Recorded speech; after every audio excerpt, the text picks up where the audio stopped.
Godzilla might be the king of monsters, but going up against Kong, things appear to have gone wrong. Not badly, but enough that reviewers are struggling to put this thing over the top. And that might have an impact on the box office, or not. Today we'll explain why reviews for Godzilla vs. Kong don't matter nearly as much as they do for other movies, and we'll tell you our latest prediction for the box office. Will it be monstrous or will it slink back into the depths of the seas? We'll tell you right now.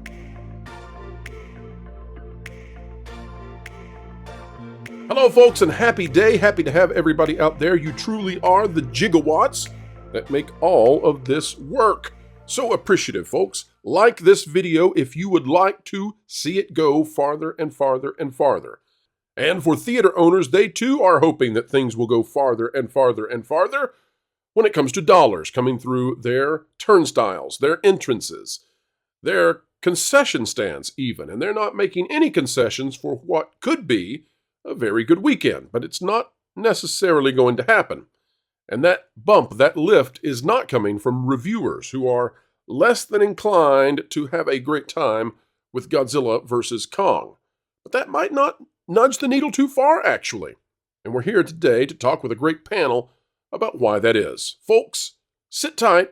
We've got a great video right now. All right, let's get to the next topic, folks, as we have to do because the news keeps on moving and we keep on moving with it. Today we are going to Godzilla. Rotten Tomatoes is the location, and here we be. All right, I'm going to want your take on this, Spencer, big time, as well as yours, Kara. Godzilla vs. Kong, the new empire, is getting reviews. There's more than meets the eye, though, here with the 61% on the tomatometer. The tomatometer says 61%, but what do we find out, folks, if we click upon the tomatometer? Well, we find out that if we are on all critics, it is 61%. We also find out something very interesting. When I see this number, and hold up, pause. Folks, I'm not against Godzilla versus Kong. If for no other reason, you know how when you have a relative who loves a sports team and you don't care, but because they love the sports team so much, you cannot root against them ever, okay? You've got that Packers fan, right, in your life? Tom Connors on Midnight's Edge and Midnight's Edge After Dark, which we will be, by the way, redirecting to at the end of the show. He's going to love this. He loves this stuff. He's all into it. I can't root against it. I love it too. Darn you, Tom. You've made me love your thing. But guess what? I can't ignore this particular statistic, folks, because when this happens, this is the red flag of all red flags for every movie you've ever seen. Let Pro explainify. Folks, when you see 6 out of 10 as the average it is literally the number that determines whether it is fresh or rotten. And what that suggests is that all critics are landing exactly on the mark to make this be technically fresh, but that's all. And why do I say that maybe there is some maybe the critics are landing there less than organically? Because the top critics, those whose jobs are not on the line, those who just say what they want to say and they won't be fired one way or the other, drops to 32%. That is a massive change. How do we go from everybody at 60% and the folks who don't have to worry about losing their jobs at almost 30% difference? That indicates to me that it's not getting quite the love that we would hope for. Now, that makes me sad because I just watched Ghostbusters Frozen Empire, and I am a huge Ghostbusters fan, and it was meh. And I don't want this movie to be meh, but it might be meh. But Spencer, I come to you because, Spencer, I think this might be a movie that it doesn't matter. Spencer, you gotta bring him back. No, he's not here at all. Spencer, where did you go? Kara. Boy. Kara, Spencer was an idiot. He had no idea what this would, how to answer this. It's up to you, Kara. I'm not planning on seeing it. Hang on, Kara. I'm sensing something.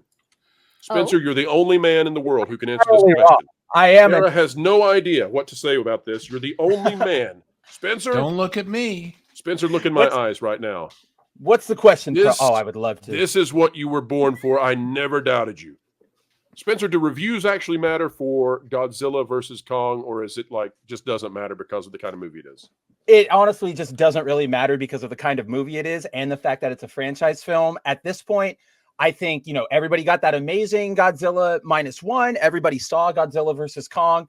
At this point, people know what they're going in for. They know that you're going to get big, dumb action. You're not going to get a story on the level of -1, but you're going to see Godzilla and Kong as buddy cops, right? So I think at this point, I think this movie's going to do just fine without it because there's that, like, I don't want to say a camp factor, but I want to say a fun factor where you look at Godzilla, like at least I look at Godzilla X Kong and I go, I'm not expecting a lot out of this. I'm expecting monster stomping and big old punching more than any other film like in the Monsterverse, right? So I think with that expectation, people just want fun popcornness. We don't need like a really, really, really deep plot. I mean, even in what was the last one? Godzilla versus Kong. They tried to put a plot in there and it worked, but it was like so convoluted for like no reason and nobody really cares about it. Everybody just wanted to see Godzilla and Kong fighting. So I think this movie's going to do pretty dang well going forward. Yeah, I wouldn't be too worried about reviews, especially Rotten Tomatoes reviews where, I loved the movie, but I didn't like the ending credits. That's a negative review or whatever. Like, we don't know how they weigh those things anymore. So I had thought, Spencer, I was pegging this earlier at 75 million for its domestic weekend opening. I thought it would do pretty well. I'm going to drop that now based on the reviews, not because I think the reviews matter. Right. But because I don't sense the enthusiasm that I was expecting. I don't feel the enthusiasm in the market that I had expected a month ago. And I'm not sure why that is. Does anybody else sense that there's just not? Besides Tom on Midnight's Edge. Well, I'm looking at some facts. I'm fascinated to note, according to that source of all things, Wikipedia, this is the 38th Godzilla movie ever, but only the 13th King Kong movie ever, which is interesting when you consider that Kong, all right, one's an ape, one's a giant dinosaur lizard thing, but Kong has more human, emotional, facial character, and you'd think people would sympathize, even the very first King Kong. Secondly, they say it's the least expensive film in the Monsterverse franchise at $135 to $150 million. So it doesn't have to make as much to make money. But my question to you guys is this. How many people who were never into any of these kind of movies at all, but heard all the great things about our favorite, wonderful movie, Godzilla Minus, and thought, well, golly, if that's what a Godzilla movie is, let's go see this one. Would that make up? I think you're on it. Godzilla -1 has spoiled us. Kara, did you go see Godzilla -1 by any chance? I haven't. And the weekend Kara! the weekend it was gonna be here in my town. I was out of town, of course. And so I didn't get to watch it. And I was planning to I think I was in LA. I was in Pasadena for LA Comic-Con whenever Gary went to go watch it. I was hoping that I could go watch it. It's my movie of the year last year. I want to watch it so bad. I feel like your husband's got like 2 tickets and he's always like, My point, bro, though, was that what you were saying about less than you expected because of the review situation, is that balanced out to the positive by people who wouldn't have gone at all anyway, but now will because of the previous movie, even though they're not technically related. They may go and be disappointed. I have a feeling they will be because this can't be as artistically, humanly complete as that movie was. There's just no way. But they'll still pay their tickets the first week. So, Right. It's a masterpiece. It's like somebody said, I got to make a Godzilla movie, but I want to make Citizen Kane instead. Let's have at it. So that's funny you said that. I was going to say, and then they put it in black and white. Citizen Kane, we're going to do Citizen Crane, and it's further adventures, and it wouldn't do as well. But people Spencer, what were you saying? What did you have, Spencer? Oh, I just said, and then they put it in black and white, like even more like Godzilla minus color. Citizen Kane, yeah. Yeah, so minus color. Beautiful, beautiful marketing. And we have come to the end Folks, do not despair, for more pro videos are on the way. 10:30 a.m., 3:30 p.m., and 7:30 p.m. Eastern Time each and every day. It is our duty as we continue to explain entertainment and indeed keep you ahead of the culture curve. Folks, on the way out the door, consider clicking like, share, subscribe, click it, stick it to the algorithms, share this out on your favorite social medias, and do drop a comment down below. All right, folks, wherever you are and whatever you're doing, keep learning, keep growing, and as always, keep having fun.